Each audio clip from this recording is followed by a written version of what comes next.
Okay, picture this. You're on that super important video call, everything's going great, the connection is perfect, and then nothing. Silence. The screen freezes up. I mean, we've all been there, right?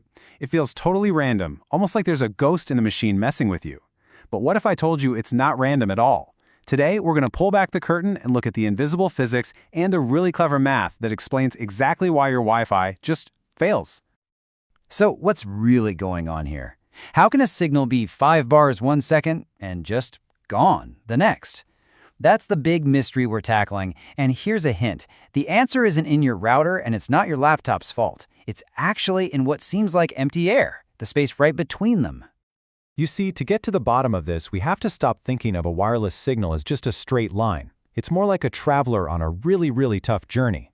The world it travels through is what engineers call a fading channel. And believe me, it's way more of an obstacle course than an open highway.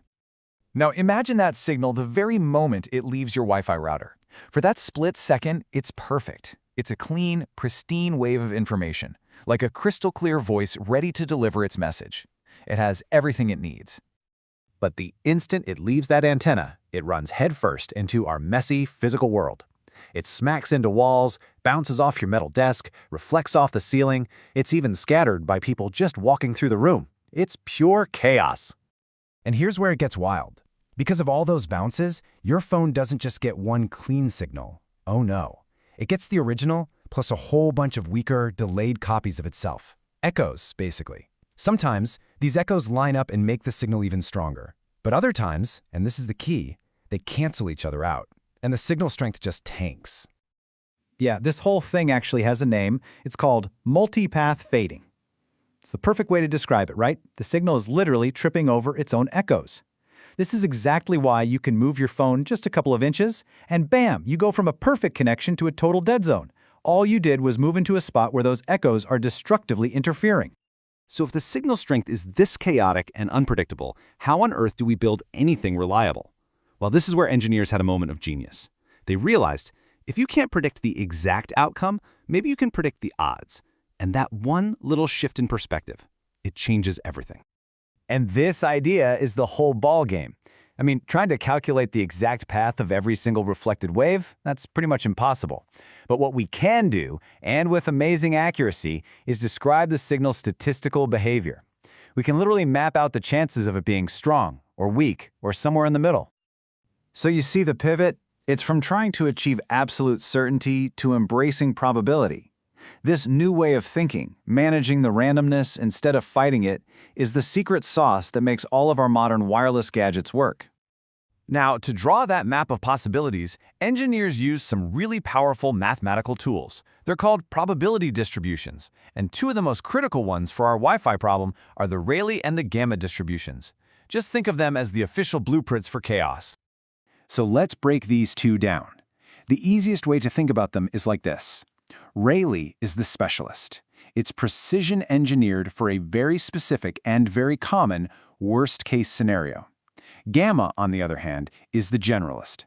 It's more of a flexible, all-purpose tool that you can adjust to fit a whole bunch of different situations. The Rayleigh distribution is what you'd use for the really tough environments. Think about trying to get a signal in the middle of a dense city. It basically assumes there's no clear direct path at all between you and the cell tower. The signal only gets to you by bouncing off a million buildings. And what Rayleigh accurately tells us is that in these situations, those deep connection-killing fades aren't just a possibility, they're actually pretty common. Then you've got the gamma distribution. This thing is like a Swiss Army knife for signal modeling. By tweaking a couple of its settings, these things called parameters, engineers can make it fit almost any environment they're dealing with.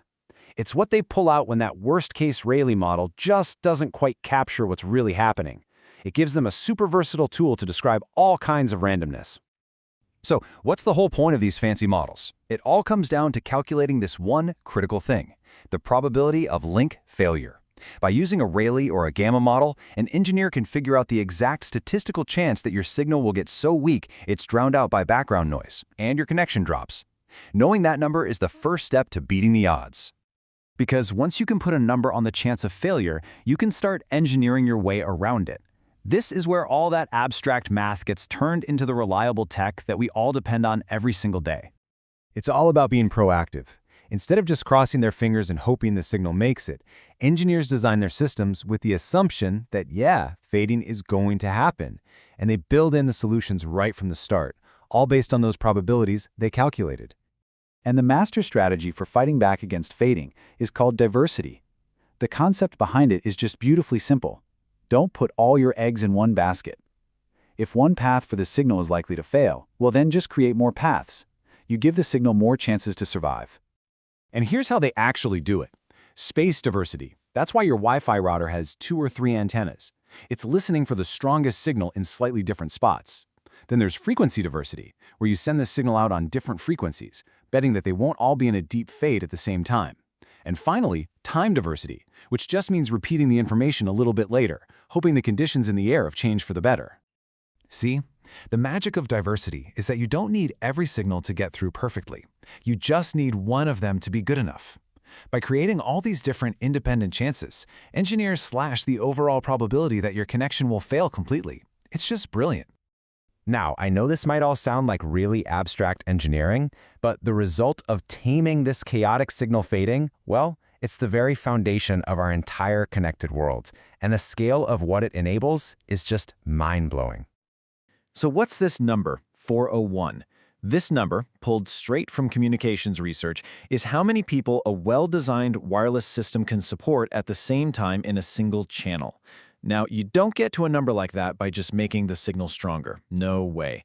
You only get there by intelligently managing all that interference and fading using the exact probability models and diversity tricks we've been talking about. And honestly, that's the thing to remember. The next time you're on a perfectly clear video call while you're in a moving train or a packed coffee shop, you can thank the mathematicians and engineers who looked at all that randomness and didn't run away. Instead, they figured out how to give it a shape, how to predict its behavior, and how to build systems smart enough to outwit it. It really makes you think, doesn't it? I mean, with stuff like satellite internet, the Internet of Things, self-driving cars, the communication channels are getting way more complicated. The obstacle course is getting harder.